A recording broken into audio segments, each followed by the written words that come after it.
See if your dog or cat can sit as still as Bentley can. Okay, Bruce, look at me. You can do this. Is that me? Hold on. Yeah, I think that's you. I don't know where that's coming from. Hello. I've muted you for now. Okay. Hello, welcome to another installment of Bad Batch music and sound commentary.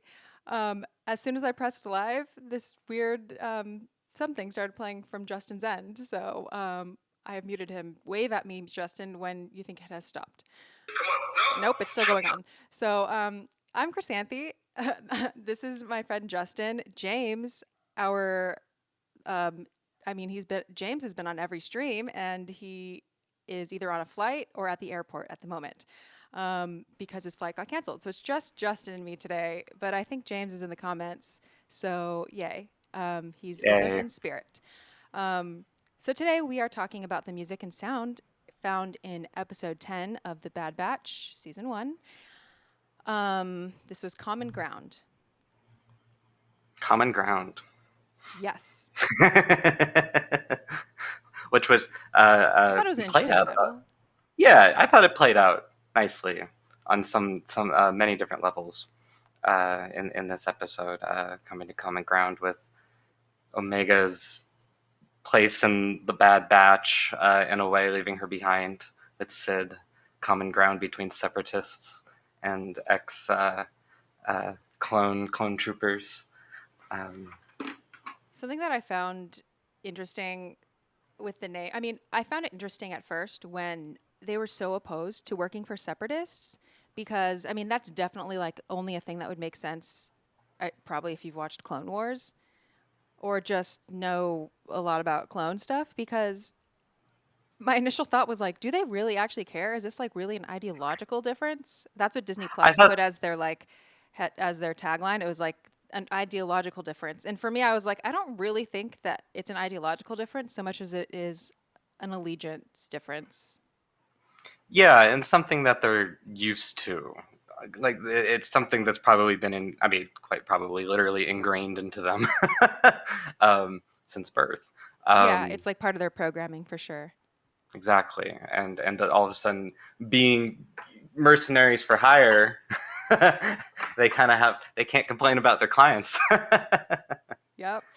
Oh my God. And their client for a good while ended up being GS8, the droid, who I absolutely like loved. the new droid. I really liked the new droid. I loved GS8. She was giving me some 3PO vibes with her just no bullshit attitude, and also with the vase. That was hilarious. Saving and behold, that was my favorite.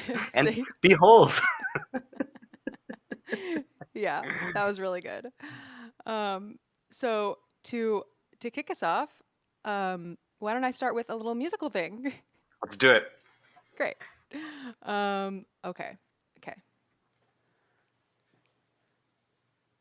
So, if you've never been to one of these streams before, we usually trade off playing recreations from the show, and then we try to guess, and you can try to guess in the comments where we heard this, or with what character or whatever. Okay. So here is excerpt 1. All right.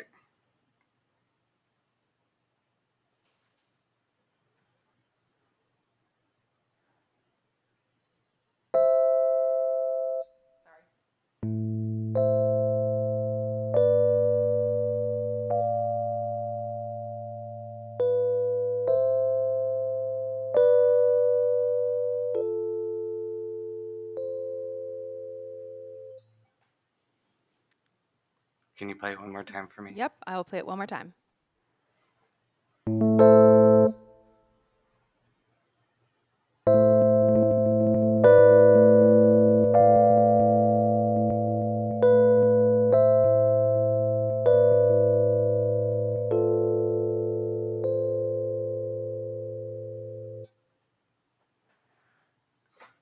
Would you say that's close-ish to the instrumentation, the coloring? No, not at all. Okay. It's close to the tempo. It's not close to the instrumentation. The instrumentation is more like either strings or woodwinds. or like a mix of them. A little bit of a mix. And it is like piano, meaning like soft. It is pretty soft. Because it's giving me the vibe of, let's see, when they all get off the planet near the end from Jonah. It's a moment. Is it that's kind of something like that? Is it between Hunter and Omega? Because there's a moment when No. they're talking. No. Okay. That the music is. I think that the tonal color reminded me of that. So now I'm I guess a little lost. Today I learned airplanes block YouTube videos. Then what do Oh, they expect no. you to watch on airplane? What do they expect? What else is there? I'm just kidding. In-flight entertainment. I guess people watch other stuff other than YouTube. Fine. Have a good flight, James. Yes. Have a safe flight. Nope, it's not Omega Sad music. There wasn't a whole lot of music at the beginning, and then it got actiony. But maybe I misheard. Well, William has it right. See? Once again, it's at the beginning when the senator's about to talk to the people. And it comes up twice. So that's why I took note of it, because the first time we hear it is when the dialogue, I wrote the dialogue out. It's, did I write the dialogue out? It's like it's when Officer, what's her name? It's not Pride. It's something, it's another name that's like Bragg. Bragg. Bragg. It's when Officer Bragg is giving her speech, and Senator Singh is talking to GS8 and just like starting to question everything. Follow my letter to the T. It's when he's like, I must be a puppet for the Empire. Like, what the hell? And I like how it's like really soft there, as appropriate for like when Singh is sort of like, he's sort of whispering, like he's sort of talking softly. This is like a conversation that's happening behind the big speech. And yeah, I find it very chilling. And then the second time we hear it is just like a couple, like a minute later, when he is actually giving the speech.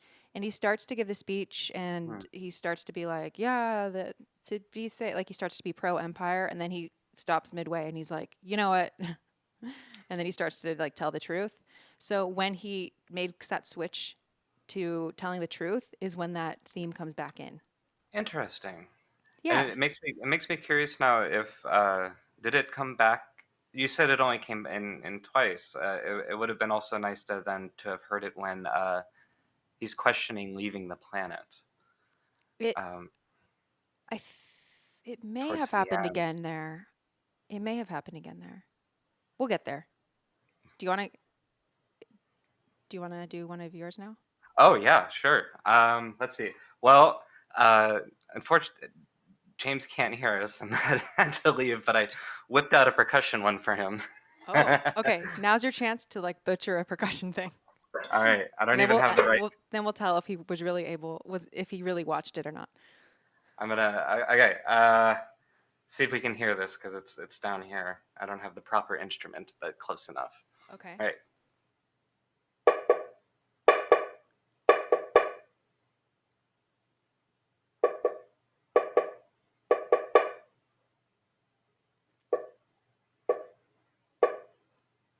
Or I guess no, it would have been every other. Is it still going the same?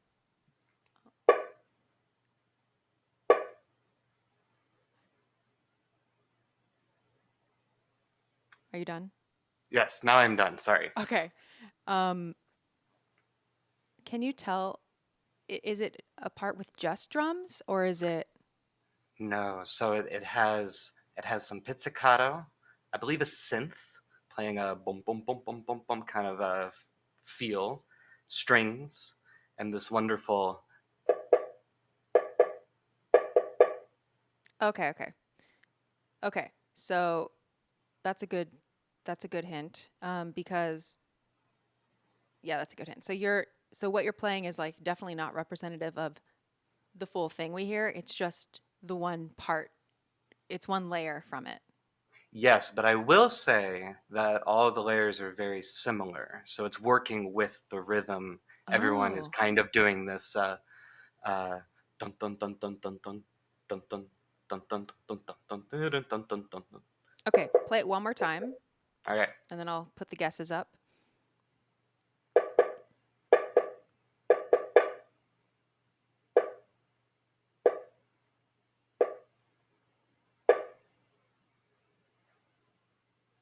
That's the percussion part.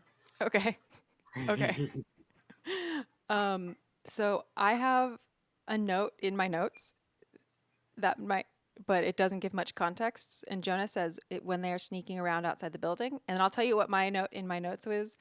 3 notes and then the same 3 notes a half step up, like do do do do do do do do do do, something like that. I'm wrong, Maybe, huh? Okay. maybe, kind of, Okay. Well, let's kind of. go. Yeah. Let's see. Well, Jonah and K-pop Times both say it sounds like sneaking around music. It is very much the sneaking around music. It is the part is a wood block, and that's what kind of triggered my percussion instincts because I'm a fan of the wood block. I won't be ashamed of that.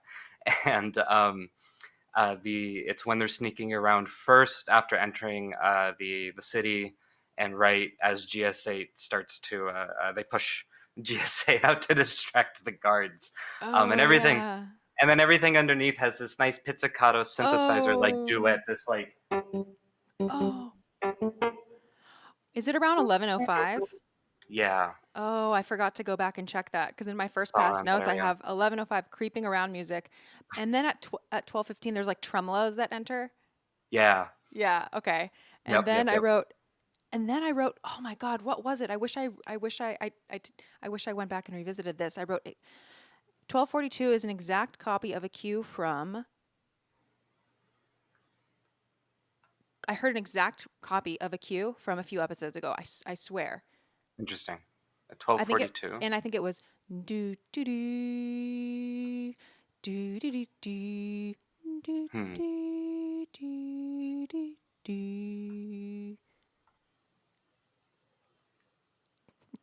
Maybe. I swear there was a repeat cue. If you hear, let us know in the comments if you know what I'm talking about, or if you go back and check, it's at 12:42. I swear we have heard that before, unless I had a dream that I heard the exact same thing, exact same instrumentation, and talked about it on stream. Because I feel like I feel like we've even talked about it on stream. So But yeah, you're talking about okay. episode 5. Okay, Jonah says we're Ah. talking about episode 5. Okay, that okay. We might be onto something. Let me see if I have episode Ooh. 5 notes in here, Good. because I keep notes in the same spot. Okay. Oh my gosh, we're gonna figure this out. Oh, You're K-pop figuring- Times all heard right. it too. Okay. Well, which one was episode 5? That was shame on me. Was that my first stream with y'all? Okay, I took paper notes for that episode. Okay. We're on to it. And now it makes me Right. This like was now my ear's totally out for like other copied cues, and it makes me wonder actually, because I've heard speculation that like, this was kind of a slower episode, or I don't know who said it, that maybe this was slated for earlier in the season. Oh, Jonah says, okay, K-pop Times heard it. When they're sneaking around the Zygerians. I think you're right, because it's definitely.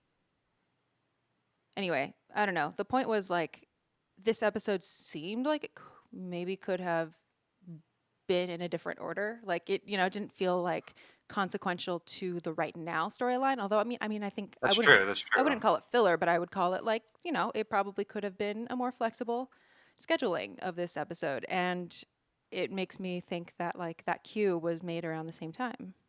That's interesting to think too, is because now that you say that, I mean, episode 5 was Rampage, the one with Moochie, everyone's favorite Rancor. I mean, even the idea of just leaving Omega behind could have been earlier in the season. Like, let's just not even take Omega on this second mission for Sid, kind of a thing. But you're right in the sense that it didn't have a whole lot to do with really anything going on in their their current set of problems. Yeah. And that was also the episode. I don't know if we heard this episode and if that was another repeat, but it was like the.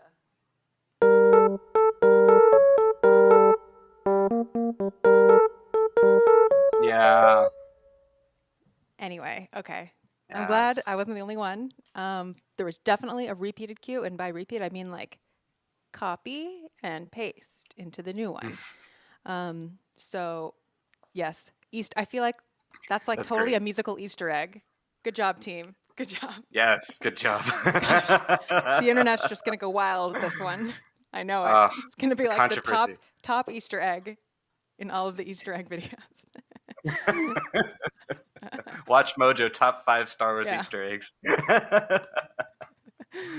All right. Okay, so my turn for another one? I think it's your turn. Okay. Okay. Let's get the. All right.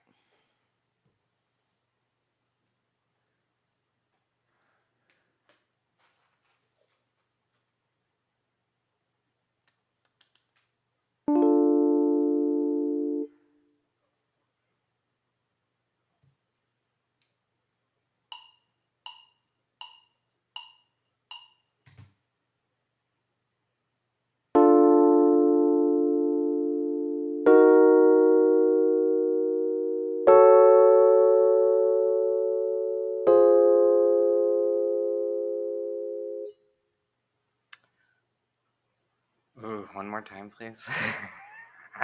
Strings? No, let me pick a new instrument that might help.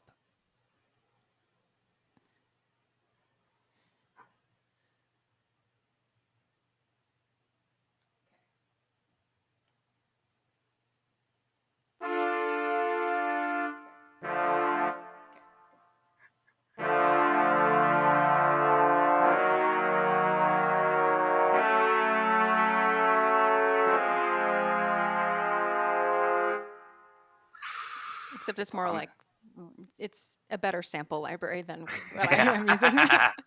Definitely not strings. Strings? Nope. It's ominous. It's dark. I don't have an exact pinpoint, but my guess. I have another. I can play some more music that happens after it for more context as a clue. Okay. How about that? No guesses so far. By the way, what instrument do you think I'm? What instrument? I'm curious. Tell us in the comments. What instrument do you think this is?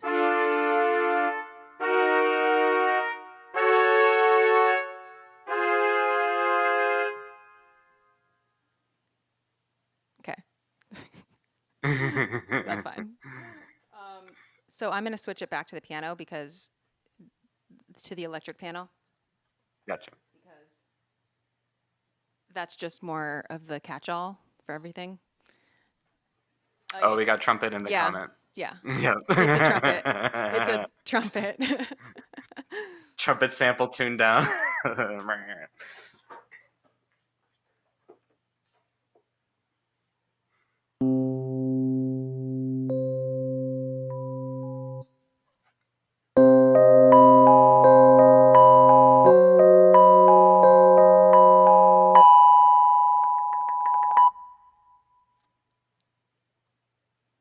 Is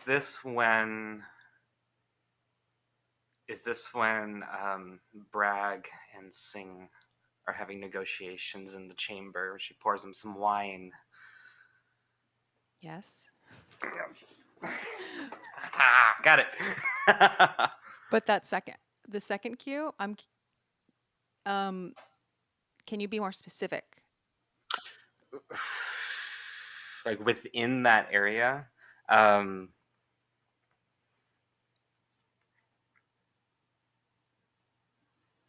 He refuses. He doesn't take the cup. Yes. Okay, Jonah, I see you. sorry, I was speaking over that. What I do you? just Oh no, I it's got okay. excited. What do I you got mean, excited Jonah? to say. I think Jonah, when the interrogation droid Yes. was floating. That thing scares me to this day.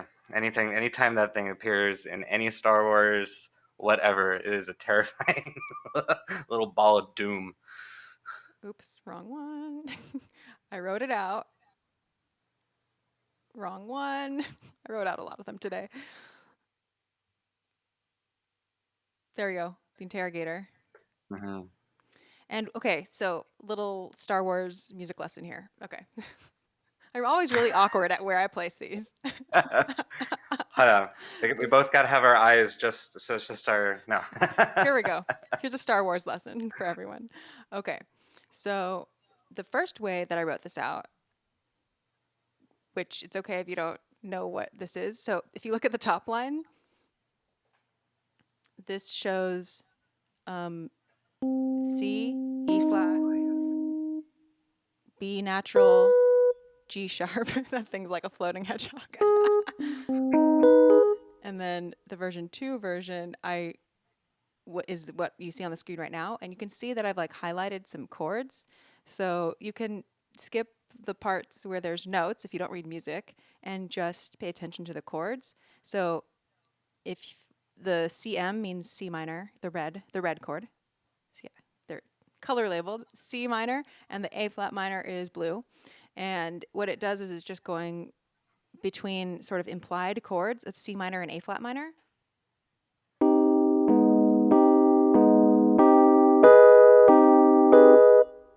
Oof. And in Star Wars, that chord progression is very much associated with like evil and deception, the emperor, and stuff like that. And yeah, I think it was cool, and That's a good one. it was just as the interrogator droid was like approaching Senator Singh. So you kind of hear the strings go, play it, and it gets louder, and it kind of crescendos until, at the end it is interrupted by the grenade going off. But yeah, it's like.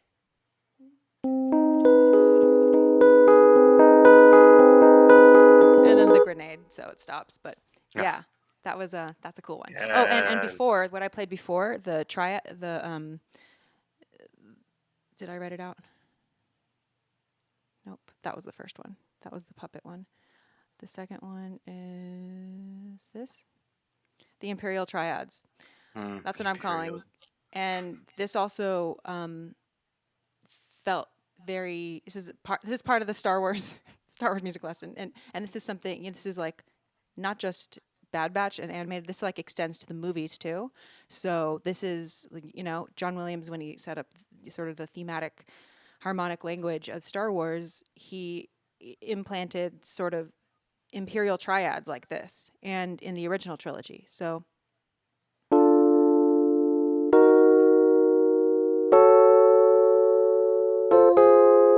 And so it's like you can see the snowmen, like little snow people, the triad, the three little circles. When you see three little circles like that, you can think triad, and they're just moving like the snowman moves up one step and then up another step and then down a half step.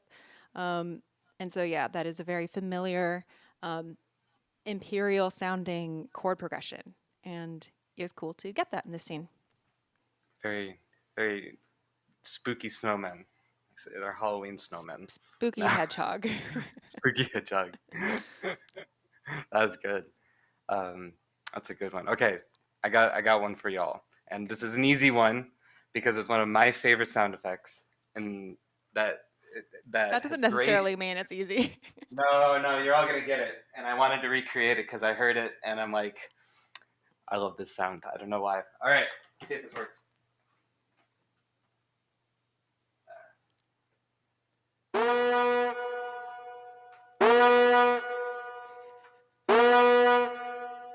Actually, no wait, I gotta adjust. There it is.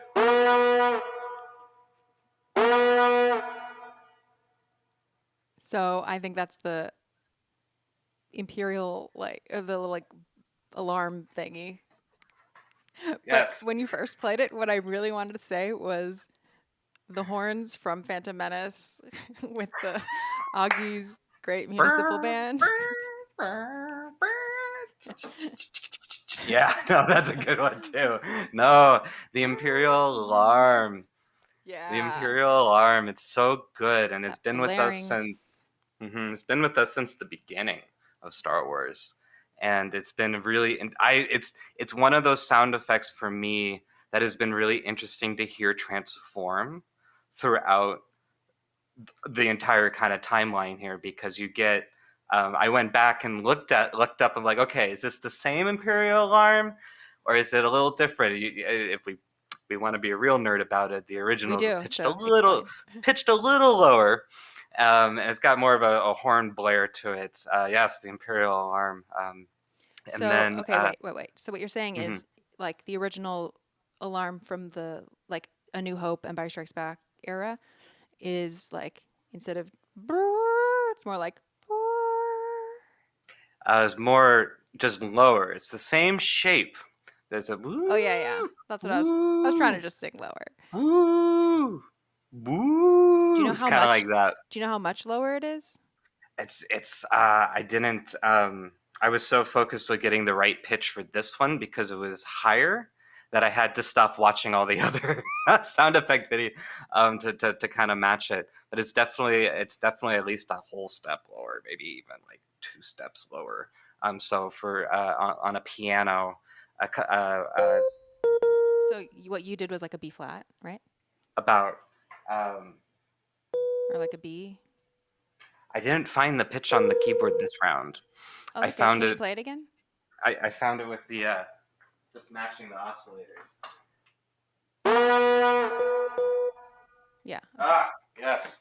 Yeah, it goes from like a B to flat to like a B. But, Mm-hmm. And so when you say the old one was like at least a whole step lower, you mean it was at least like Yeah. oh, when's the It, it's last it's when's the latest time in the timeline that we hear that alarm? um for me, since I had for me, this is one of This is the latest so the far. this is one of the latest I've heard this, because now we're actually in Imperial territory. But you would hear a very similar alarm on the Republic cruisers during the Clone Wars. It was a little different. It kind of had more of a woo woo. It was faster and had a little skip to it. Oh. But it's been this interesting evolution in my mind, because Like on there's the clone transports? mhm. Or one of the bigger their bigger cruisers. I believe it was a Republic cruiser that had that alarm, and then now we were getting it here with the Imperials in their early stages. Well, early appearance, emergence, and then it just gets a little lower. And there's a couple others that appear that are all have the same woo kind of feel to it, but are just pitched a little different. Depending, there's another one that's actually higher than this one. It's almost another whole step higher. In the Bad Batch. Uh, no, in just other Imperial alarms in Star Wars kind of Okay. thing. It's just been such an interesting But wait, sound effect to when did you evolve. hear the other high pitched one? In High like pitched one. but not in a movie, right? It was in uh,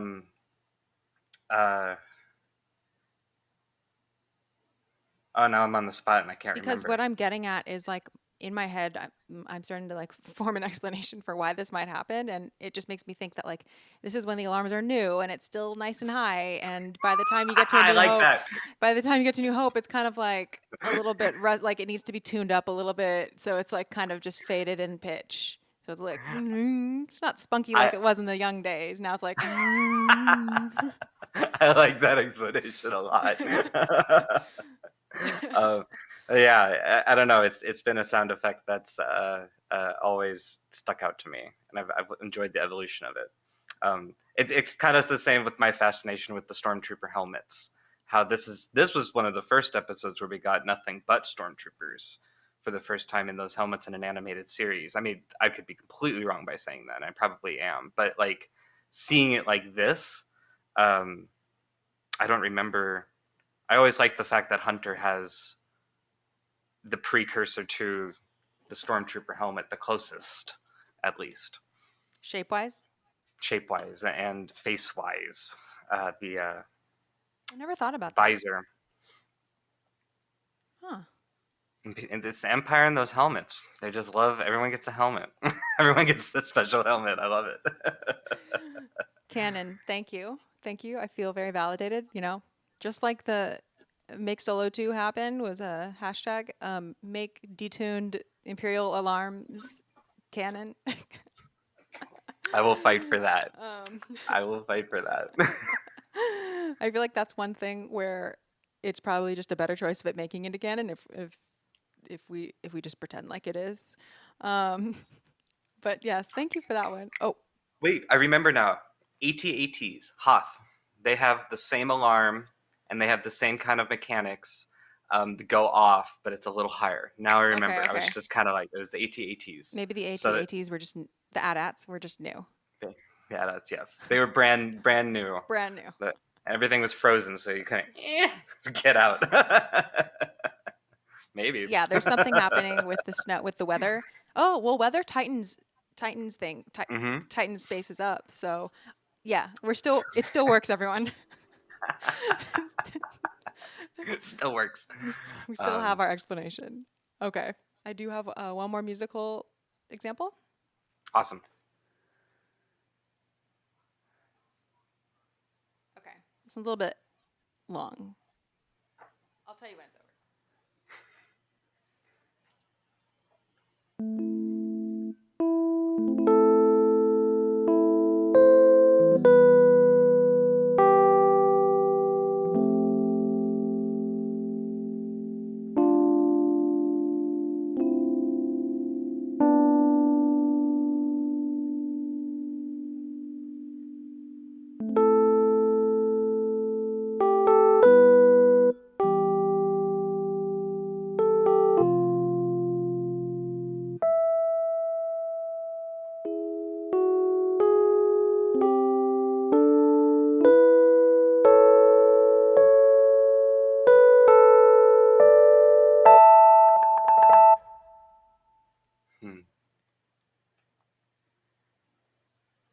The part where I did a long pause, it's like dialogue happens there. Right. I might have an idea. Any guesses from... I'll play it again, and we'll see if any guesses come in. So I will say the very beginning is actually just a solo instrument, and I added chords in case it gave more like harmonic context, because there might be a drone note at the bottom. I can't remember, but I'll just play the beginning as solo. Hmm.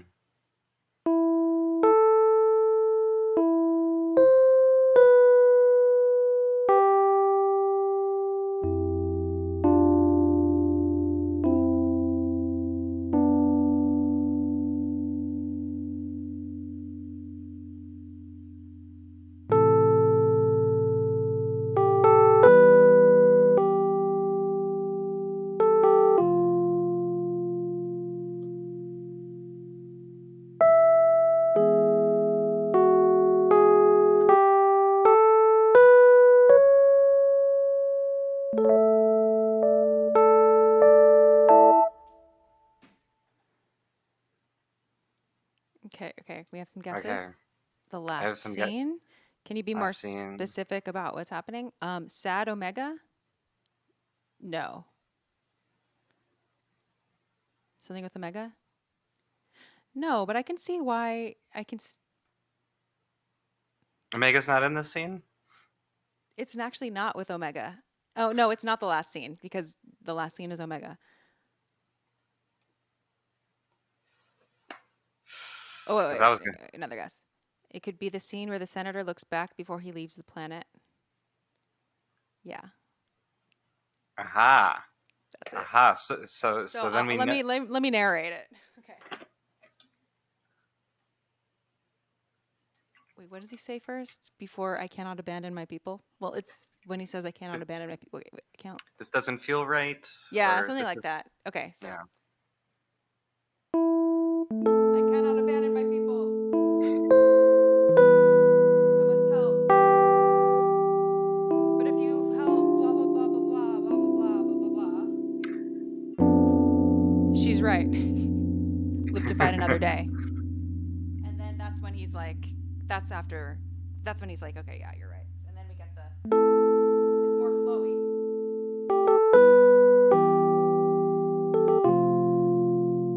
And then there's a little string. And then it's like, it gets more hopeful. I can't do all the chords.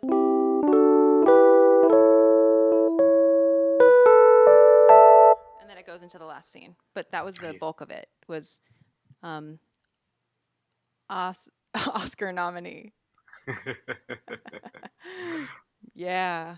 So does it have some similarities with the music from the beginning we were talking about? Did you find that, or just the overall kind of flavor? I actually didn't. Of it? I didn't find it similar, but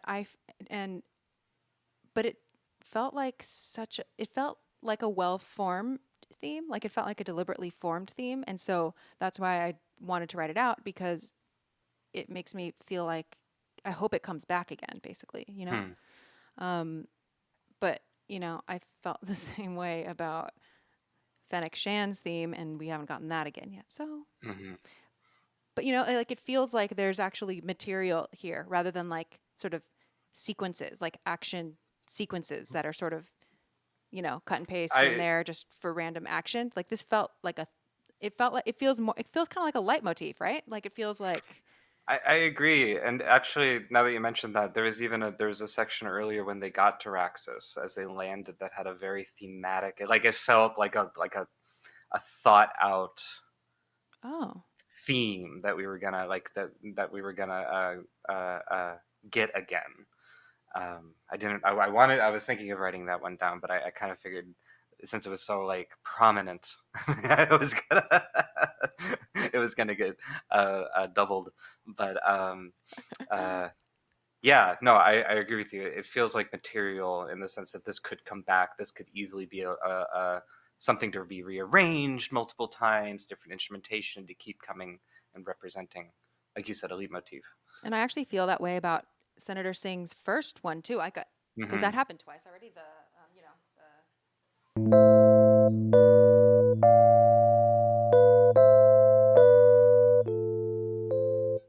Like that one is not necessarily as themey to me, but it still feels like it might be something that would be appropriate to come up when maybe leaders or people are questioning their allegiances.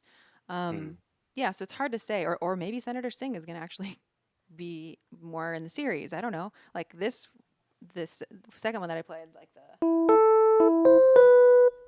that was like, is that going to be Senator Singh's theme, or is that going to be like a helping people theme, or like is it the let's fight another day theme? I guess we'll see. Like possibly cross our fingers that it comes up again.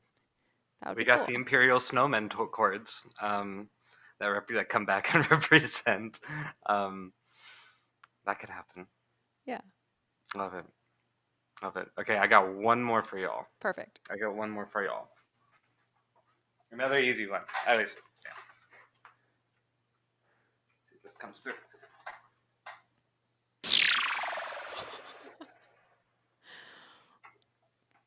a little longer than I remembered. Hold on. Ooh, hit the piano. I keep getting surprised every time. Sorry. That is fantastic. Well done making that sound, Justin. Thank you. That's the stun guns. Can you play it again? That's awesome. Yeah.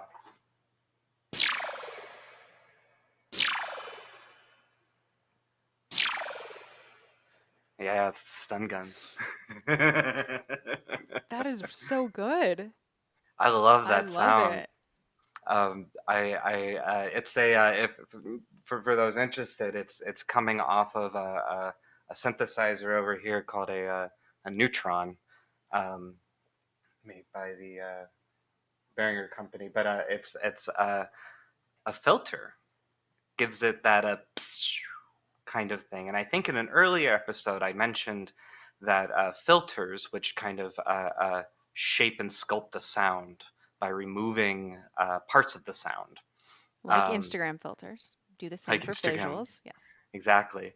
Uh, Filters have this thing called a cue or resonance, and certain filters, especially analog filters, so pure electronics not coming from a computer, if you boost the resonance up and it kind of gives it a point to the shape, it actually starts to make a note, a sine wave. And it can be very piercing. So it's to be used sparingly, but by just feeding white noise into a filter and turning up the resonance, you get this Oh, yeah, I did hear the white kind of noise. I did feel. hear that sculpted You white get noise. exactly, and then to give the little warble of uh, the rings, which why I love this sound because it's literally a ring stun gun kind of Mm-hmm. blast, and it has a warble to the sound. You shape the resonance as it's going down. You shape it with a squiggle in a way, Oh, yeah. and then you speed it up, kind of a thing. So that gives it its distinct little wiggle and like almost like electricity to the sound, you know. Um, it's Moment of a appreciation for that. That's really uh, cool. Yeah, I love that sound. it's a good one, and I wanted to choose this one too because actually I almost did this sound a few episodes ago when they were with We've been studying Rex. lots of people lately. Hmm. And I wanted to, and I found it so prominent in this episode in the fact that they're not battling droids, and they're going on a mission. Everyone's trying to kill them because they're, you know, stealing the senator that has been stolen. Um, they're not attacking any of the stormtroopers, at least in a shoot to kill kind of way. They're stunning everybody, Yeah, which I found, like the regs. which I found very interesting. Because I don't think, are they still clones at this point? I The yeah. stormtroopers themselves? Oh, that's a good point. Have I we mean, made the switch? I don't crosshairs. think that's true. But I don't think we've fully made the switch yet. So I think they're probably regs.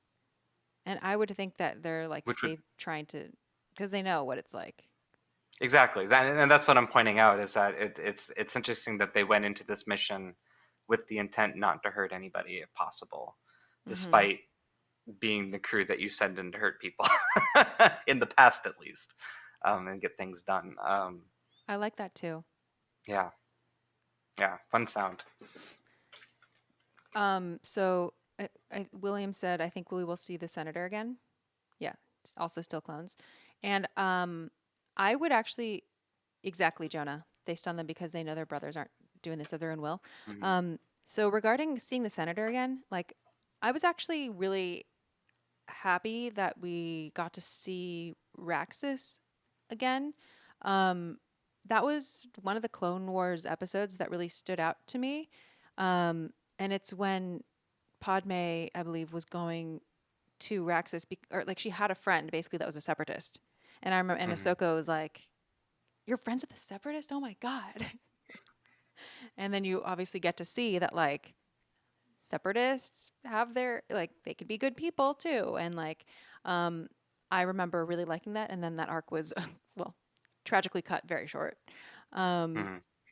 but I like this sort of. I would like to see more of the so-called like ideological differences um, actually like come to a head more. I don't know, or maybe I just would like there to be some acknowledgement that the clones don't necessarily have an ideology that is their own to begin with. Mhm.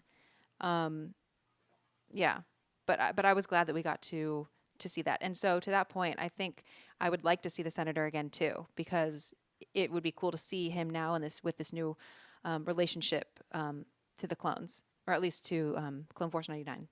So Yeah, and this our heroes are discovering for themselves what their ideology is. Um, so what is their they're ideology? What do we think it is? I at this point there's a clear sense of helping people at this point. not getting involved, which is weird for them, also, because they have to pay back Sid, which now we know may pay off their debts, in a game of Dejaric, Yeah. Hollow chess. Sorry, depending how early you remember that, and Like, what do you think will happen next? I feel like they don't want to take sides.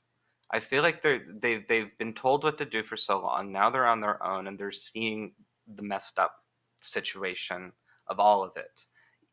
Even this round, when Echo is he's a separatist, which I'm just going to point out they missed a great opportunity to have a pun and call him a Raxcallion, but because Raxus, I know. They said like Raxus and then Raxion something, or Rextillion or something like right after. It's like those Raxcallions. All right. Well, maybe they'll anyways. do that next episode. Maybe that's coming up. But even then, they had to trust, right? They had to see the neutral in all of it. Yeah, I think in a way.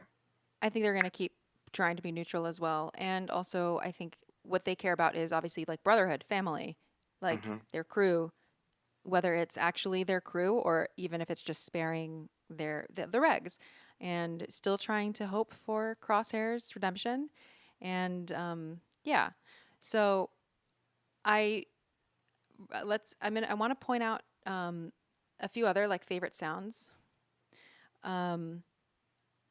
Oh, Jonah says, I think we have seen all the footage from the trailers now, so I have no idea what's coming next, and that's exciting. That is very exciting. Also, I do not watch trailers because I hate spoilers of any, like, to a ridiculous degree. So, so I'm glad that not only is everything new to me, but to everyone else, too. That's funny. Yeah. My dad's the same way. Refuses to watch trailers. I watched my first Bad Batch trailer like the day before Bad Batch dropped. So yeah. Mantel Mix, the Chomp. The Chomp Yes. went like at 410. I just like appreciated the sound of the popcorn chomp so much. Like, how's the Mantel Mix kid? Better than Eva. That's good. And it's like such a good. Oh, it was so a good crunch, wasn't it? So good, and they crunched twice. There were 2 crunches, and it was a really, really good crunch. It was a loud crunch, and it was like a firm one. It was like that the popcorn, that the Mantel Mix was not stale, like it wasn't like a. It was. It had like you said, it had a crunch to it, so it must have. It had a coating, like a candy coating. I haven't had the Mantel Mix at Galaxy's Edge, and now if I go get that, it's called Outpost Mix. There, I don't know if they've changed it to Mantel Mix. Oh, okay. You're right. But I haven't had it there. But now if I go get it and it doesn't crunch like that, I'm going to be very disappointed because that sounded so good. Oh, I hope for their sake that they made that sound by just like literally sampling, putting a microphone next to someone's mouth that was actually chomping on it. Oh yes, it was such a good chomp. Gosh, and they got good chomp. Fresh Mantel Mix. Good stuff. Good stuff. And as they're passing a grill, I realized it's been fun seeing more and more of we talk a lot about diegetic music, within in the sounds that we're hearing within the space, but what also called source music. But I love the community that they're kind of building, the background community that they've built around some of these areas. It's just nice. I like marketplace scenes. Like on Ord Mantell? Yeah, I like those kinds of scenes because it really dives into like what the planet, what the local culture is all about, and just or the mix of it all. And to see them eating Mentel mix and then also passing what it looked like, kind of like a stop by stand up grill. I don't know, the steam sound, the sizzling sound caught my attention, I suppose. I didn't notice the sizzling, but that's awesome. And I also, what I noticed though was, as they were like walking toward Sid's parlor, you could hear Sid's parlor music getting louder as they were walking there. So it was like, it was just the atmosphere was so realistic, and even before they arrived there, you can kind of tell that like, wait, I hear Sid's parlor like in the background a little bit because you hear the jukebox, the familiar thing. Exactly, and going with what Jonah just posted, there were 4 new songs in Sid's bar this episode. There is a bunch of new Sid bar music this Yeah, round. it was like some sadder stuff. There was like some slower stuff this time Yeah. too, which I found funny. At first, I thought one of them at the beginning was like based on Omega's theme, but I'm not quite sure because it's so in the background. But maybe on the next soundtrack, it'll be on like Juke's version 2 or Volume. mix 2 Awesome or mix something. too. Well, but actually, now thinking about it, I like that they're giving us new music in Sid's background. So, because we would notice and probably kid around to the fact that Sid would always have the same background music on in the bar. Because we have had the same Sid music. Exactly. Yeah. So it's cool that they're it's become they included it in the soundtrack. They didn't have to. That's something that could easily been not included in my opinion, because it's been in the background, but it hasn't been like the music of Bad Batch kind of a thing. So the fact that they put it in there, I think, shows to me that people really like this Well, and Sid's also jukebox and this the music playing in the composing bar. team really likes it. Like I Yeah. think they tweeted that that's like their favorite thing from the Bad Batch. Oh, okay. Is the source Okay, music cool. that they did for Oh, Sid. that's good. But something that about what the Sid's music on the soundtrack, it's like all. Basically, what I'm trying to say is Sid doesn't have very much variety of music choices on the jukebox so far, but that's not. See, I have a hard time critiquing source music because that's like another culture, basically, that we're talking about. Right. And everything that we hear that is source material, whether that's music or like something a character says or dresses like or whatever, is like there's no way for me to judge what's happening in the world as a human unless I like really, really know that culture yet. And I guess I don't know Sid well enough yet to know like maybe that is just like what music is like there. And so, it's easier to have informed critiques and analyses of music when it's the score music, because the score music is for us on the outside. It's not for them on the inside.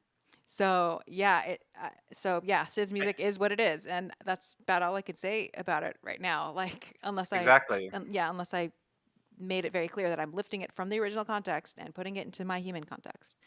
But yeah. And for all we know, it's an intergalactic jukebox that picks up something, the popular stations from Coruscant blasting all around. Yeah, we don't know.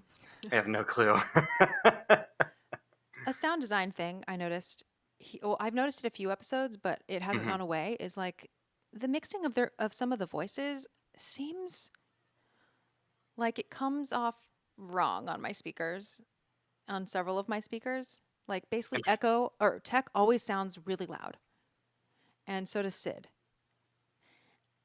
To me, and Interesting. And also like Tech sometimes feels like when I listen to like when I have headphones on and I'm watching this, like sometimes Tech feels like he's like coming out of like a different place, and it just cuts through so much more.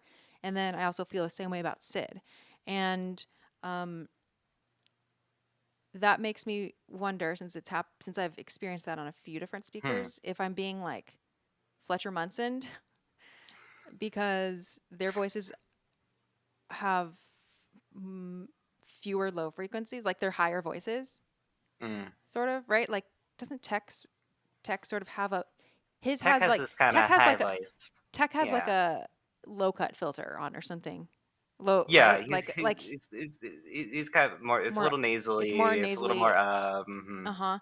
And and so his voice like just cuts through, like for me much more than like Hunter's.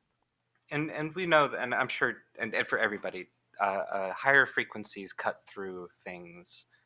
They're more powerful wavelengths, is what they are. So the same volume in a high frequency, even if I matched decibels, so the measure of amplitude, the measure of Volume. loudness, volume for a high frequency and a like a 2000 hertz versus 60 hertz kind of a thing. The 2000 hertz would always seem louder, no matter what kind of a thing, which is why we mix a lot of stuff with the curve or the low end, and then or I guess I'm mirrored, the low end, and then we kind of taper off at the high end, which is more natural for human hearing or more comfortable for human hearing. So the higher things, maybe they're just popping. I haven't personally got that. I also haven't been paying attention to the voice mixing because I'm looking for sound effects and stuff like that.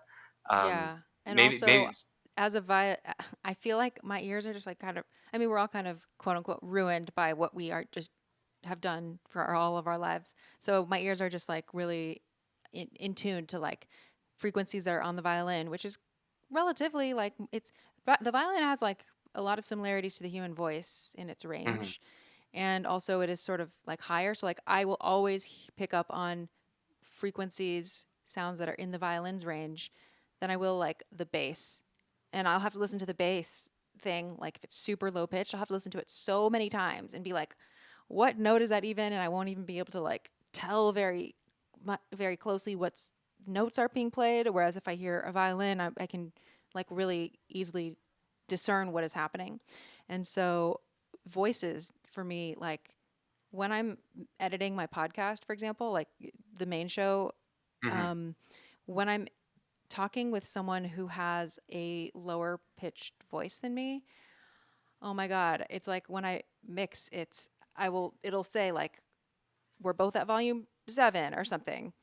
And I will hear myself as so much louder than the other person. And I'm like, but it says that we are the same volume. But why am I Yeah. so much louder? And it's because my voice is higher than my guest's voice, and so theirs is just not cutting through as much. So that's just something I noticed with Sid and Tech, and I notice it with like Crosshair too, because they have higher voices. Than everything else going on. Yeah, absolutely. It's funny that you say that about violin because I do that because of flute. I'm a flute player. My entire, Oh yeah, I that's was true. classically trained on the flute, and low stuff is still. Nah, I'm getting better, kind of a thing. I've been working at it. Um, it- that's, I lost my train of thought. Yes, That's all right. with the higher voices cutting through. I'm gonna no now that you say that I want to pay But attention everyone, more pay because attention next I week. need to I need to try maybe I need to try to some different speakers because usually I have it on my TV speakers or not. I mean not from the TV like the things I have attached to them, but maybe I need to do some deep headphone listening. Actually, you Okay. know what I'm gonna do is just not watch it and just listen Oh, like close your eye. and just Um, kind of listen to Molly it like a radio player. asks a really good question. Actually, do you notice it with Omega? And actually, no, I don't. No, I was gonna guess And I no don't too. know really. Okay. And I don't know why. Her voice doesn't have very many overtones to it, so the overtones or like the high there's no there's I mean we all have sibilants because sibilance is sound. Um, that's what that's called, sibilance. But her voice has This it's whole very time I've been mellow. saying it as sibilance. Sibilance. It could be sibilance. I'm Okay, probably wrong. I have no idea. I just like Sibilance, sibilance. I'm probably wrong. I mix up letters. The um, no, she has a very mellow voice to me. yeah, I It's don't it's high. It's higher because she's a kid, but it's mellow. So there's not the same kind of high piercingness to it that like a nasally voice would kind of have. like it's a well-rounded voice for what Hmm. and I don't know how else to like explain that without getting into like the like frequencies because for example, like if this is the pitch of my voice, blah, this is the pitch of my voice, that doesn't mean that those are the only frequencies present. There really are like tons that are like lower and higher than the note that you hear. But for some people, it's all those extra frequencies that are sort of invisible that you more feel than hear Hmm. are more pronounced. And so I think with Tech, because like I don't think Tech pitch wise has like a high voice. I think it's just that his lower like resonant, like his lower frequencies, the invisible frequencies that are on the low Or end are just more absent. yes. So yeah, let me just do my little mixing here. So right now, if I like turn all the way down my high end, then you won't hear like, so I'm turning back my high end. So if I were to turn down all of my low stuff, you would hear me also as more shrill and Tech. sort of like a little bit more like tech. And this is because my hand's on a mixing board and I'm like literally just turning down the level of low frequencies. And so what I'm thinking is like Sid and Tech, their voices just have fewer low frequencies. I think that must be part of it. Yeah. So they're Unlike Cad Bane, which is nothing but low frequency to the point where it just sounds like a vocal feel fry. it like a rumble. Yeah. Yeah.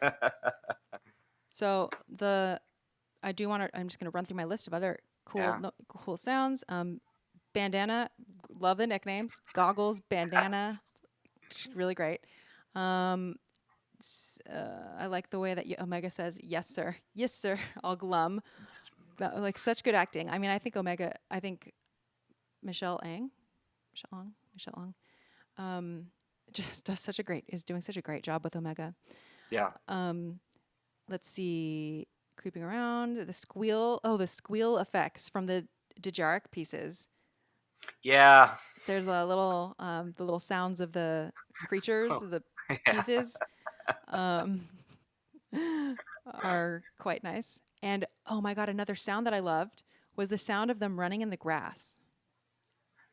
So it's toward the end, and they're running toward the like ship or the transport or whatever. Right, they get past the wall, and then they're all running through the tall grass, and it's like you hear it like, I don't know, like swishy.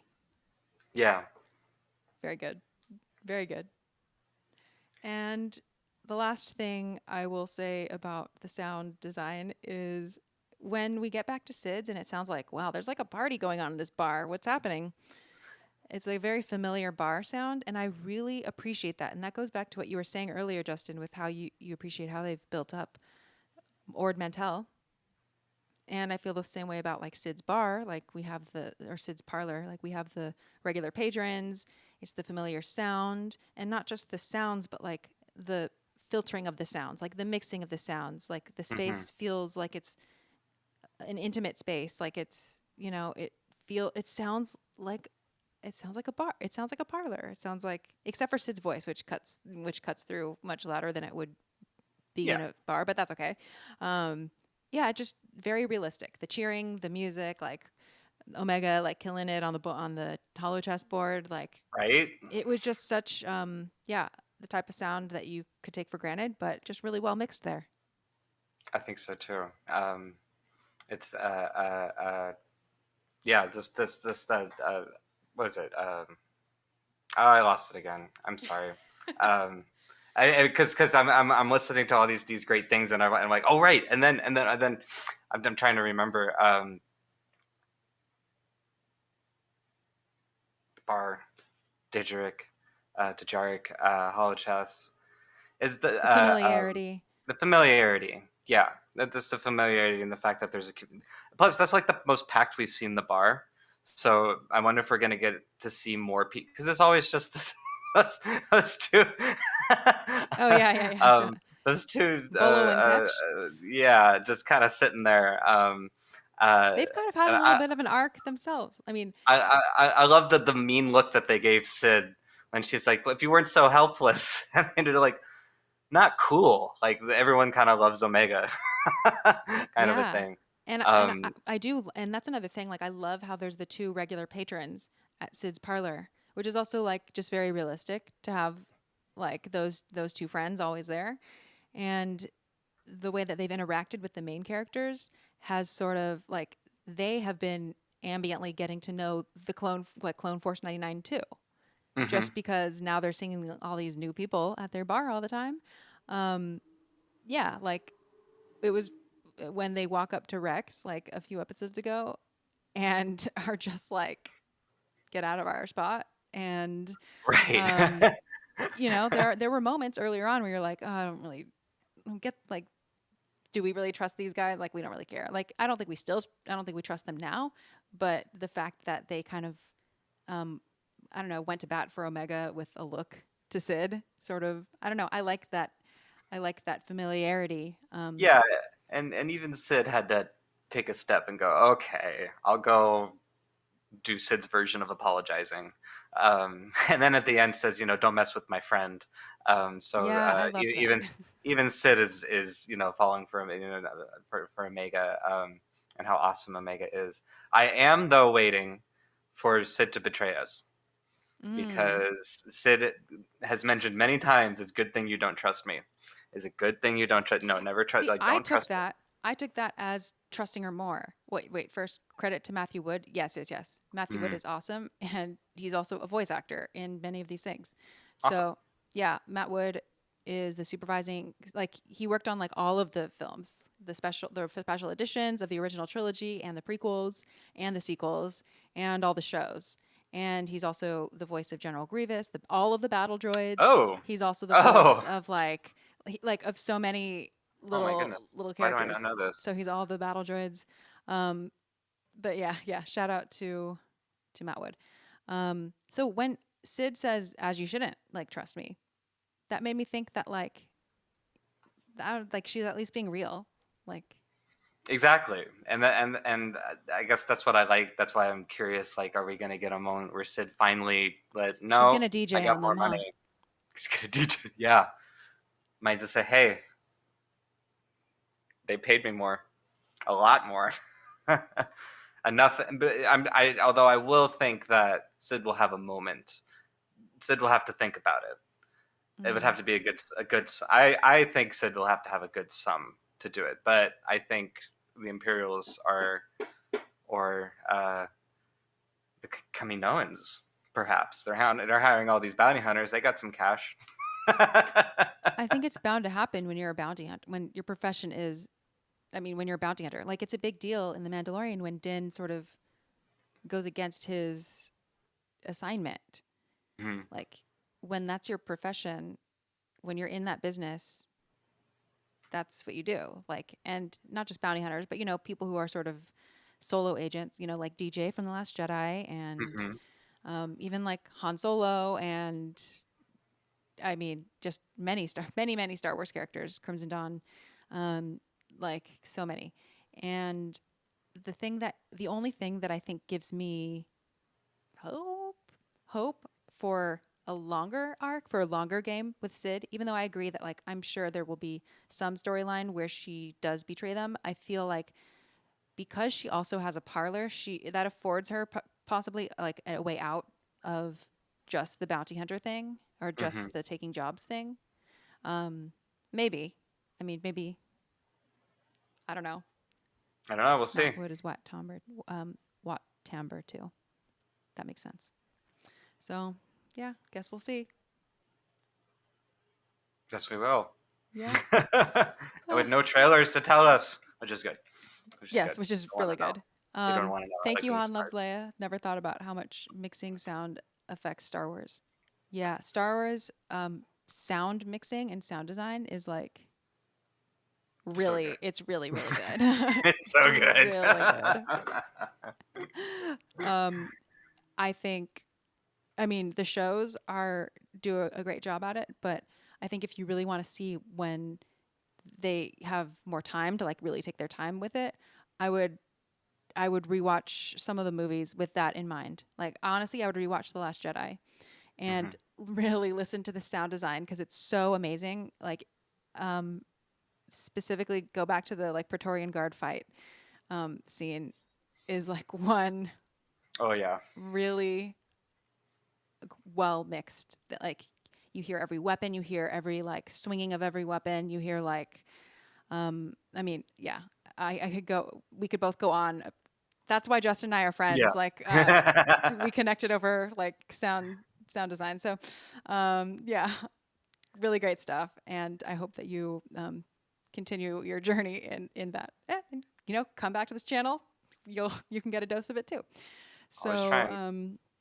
yeah, I'm glad we had so much to talk about, even though a lot of people have been like, "This is a filler episode." I really liked this episode. I've liked them all, but There's always stuff to talk. There's always stuff to talk about, regardless. yeah, always, There's never always. not going to be music to talk about There and was some sound. good. I thought I thought there was some really good music cues. This even though we had a little repetition, which doesn't make it, which doesn't make it any less awesome. Musical Easter egg. The Live to Fight Another Day cue is one that I'm hoping comes back. Mm-hmm. Yeah. So I guess we'll see you next week. We'll see y'all. Thanks for tuning in. And if you are new and want to catch up on the last 9 episodes, there's commentary for each episode. And if you want to follow along with 5 minutes at a time commentary on The Last Jedi, that is the current season that I am doing, which is a podcast and on YouTube. So lots of sound and music nerd stuff. And yes, thank you, Justin. Thank you. See you all Thank next you, week. Xanthe. See you all next week. Now that James isn't here, I feel like we can do a better ending because he's probably the one Ooh. messing it up. All right, I mean, let's you see. and I are Let's see perfect, this. right? Yeah, naturally. Let's see if we can do this one. Okay, but I think we need to just like plan how many bars of it we're gonna do. Just hit the fade out. We're gonna keep going, right? First round, right? Okay. It repeats twice ish. Yeah, so just the first part. Yeah. Just the first Or and the last second part. Just the second part. Yeah. Okay. Yeah, 1, just the second 2, 3, 4. Do do do do. Da da da da da. Do, do, do, do, do, do, do.